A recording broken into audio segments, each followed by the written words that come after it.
at all. Unless to say, as they used to when it was a plague or a war or a tsunami, well, it's probably a sign of sin. You've been punished. The Archbishop of Canterbury in England 2 years ago says he really worries how God could be so mean as to unleash a tidal wave towards Christmas time in Asia. You can't believe you're listening to this stuff. Now, if you ask me, okay, I'll say, why did this happen? Why did the best guy I know get cancer of the throat or get mugged or slaughtered or whatever it was? I'll say, because we belong to an imperfectly evolved species where the adrenaline glands are too big, the prefrontal lobes are too small, and we bear every sign of the stamp of our lowly origin. And only by realizing the fact that we are mammals are we likely to be able to talk any sense about it. And if you say, well, why did that city fall down or be overcome by waves or that volcano kill all those children, I say, well, hate to break it to you, but we live on a cooling planet whose crust hasn't quite settled yet, and these are to be expected. And there is no other explanation for them, and don't believe anyone who says there is. Well, this is not perhaps perfect ethical instruction, but it does conform to the Hippocratic injunction, primo non nocere. At least I'm not lying to these people. At least what I say can do them no harm, and at least it cannot increase the illusions they already have. And usually when you go to that village and ask, why are the children being killed? It's because someone who believed in God thought that they had it coming.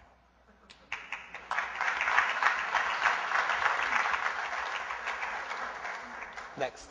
Hi, thank you. I'll be brief. The question of where to find morality, with or without God, is one which I think is certainly too large for either side of this debate to settle, resolve within the space of a few hours. You can't hear me? However, I think Mr. Hitchens has made a start at least offering a possibility of how we might find morality. I'm sorry, just get to a question. We have a lot of people waiting. Okay, I'm sorry.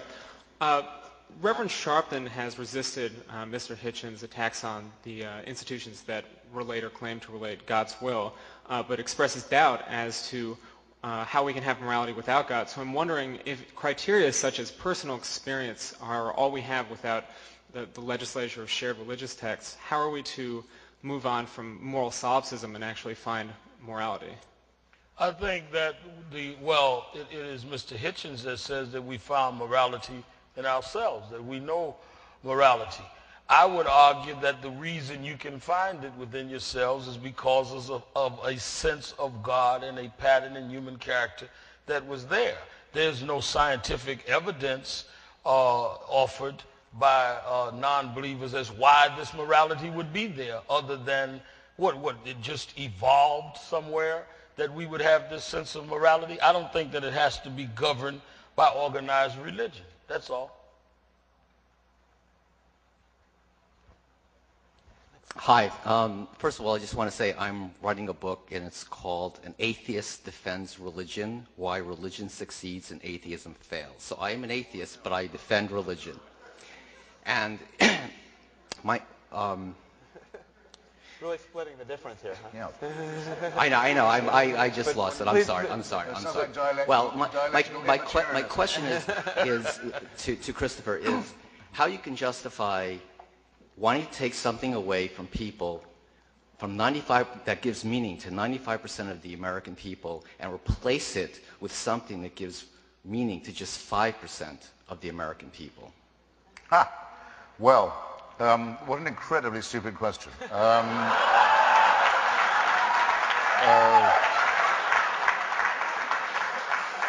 First, I've said repeatedly that this stuff cannot be taken away from people. It is their favorite toy, and it will remain so, as Freud said in The Future of an Illusion, it will remain that way as long as we're afraid of death and have no problem, which is, I think, likely to be quite a long time. Second, I hope I've made it clear that I'm perfectly happy for people to have these toys and to play with them at home and hug them to themselves and so on and share them with other people who come around and play with the toys. So that's absolutely fine. They are not to make me play with these toys. Okay? I will not play with the toys. Don't bring the toys to my house. Don't say my children must play with these toys. Don't say my toys might be a condom. Here we go again. Are not allowed by their toys. I'm not going to have any of that. Enough with clerical and religious bullying and intimidation. Is that finally clear? Have I got that across? Thank you. Next, quick question. Yes, Mr. Sharpton.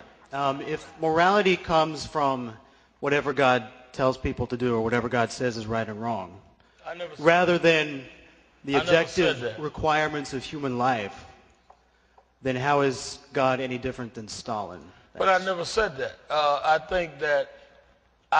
think Mr. Hitchens said that God tells these people this. I said that God, if there is no supreme being that sets a framework for the world that has a framework of right and wrong, then what do we base it on? Do I think God calls the leaders of the church every morning and tells them what's right and wrong after they read the New York Times? No. I think that there is a framework based on what is right and wrong in humanity by the force that created humanity. And that is not God sending you an email every day or a revelation on a mountain. I did not say that. I think that was his concept of what had happened to some that had professed that. So I can't defend what I didn't say. I am of one mind with the Reverend in saying that there has been no divine revelation. There could not be such a thing. But I'm a little disappointed in you. I know you are. Just a fraction disappointed. I know you are. But you can live with it. I can see I'll try. You're man enough. You're man enough. I'll try.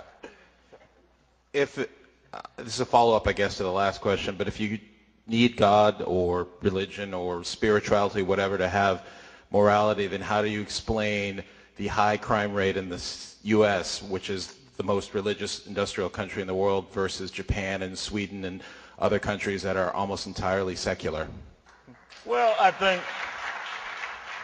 think you confuse two things in your question. There, first of all, is a distinct difference between spiritual and religious. You kind of intermingled the two. And I think that those that commit crimes, and I hate to disagree with Mr. Hitchens, are not all believers in God. I mean, to say that that question is logical is to say that every criminal is a God-fearing person that commits crime. I have a feeling, I certainly don't have the data at my disposal as my good friend Brother Hitchens, but I would suspect atheists commit crimes too. I can absolutely vouch for that. We're of one mind. We're coming together. We are of one mind. I mean, look, I know, I just said the question was supposed to be helpful to my side, but I don't find it so for two reasons. One, it's too approximate. I mean, just as you hear people say something I think is very fatuous, there are no atheists in foxholes. You've heard it. There are very few atheists on death row either. But I wouldn't make that a case for my side. It's just not the way I argue.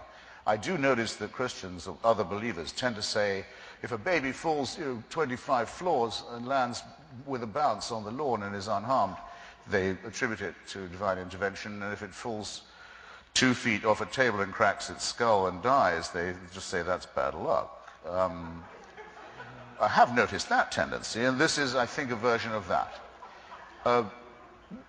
The burden of proof in any case is not on our team, if you will. We don't say disbelief in God will make you a better person or make you more moral. We are arguing against those who say that a belief in an unprovable supernatural will make you more moral. Now that we know is not true. That we know is not true. Because there's not just a lot of ordinary crime committed by the faithful, but there's a lot of extraordinary crime, such as suicide bombing and genital mutilation and many other things that's committed because of and only because of faith. So the way to get the crime rate down would be to increase atheism and disbelief? There is no corollary, as I was careful, I think scrupulous,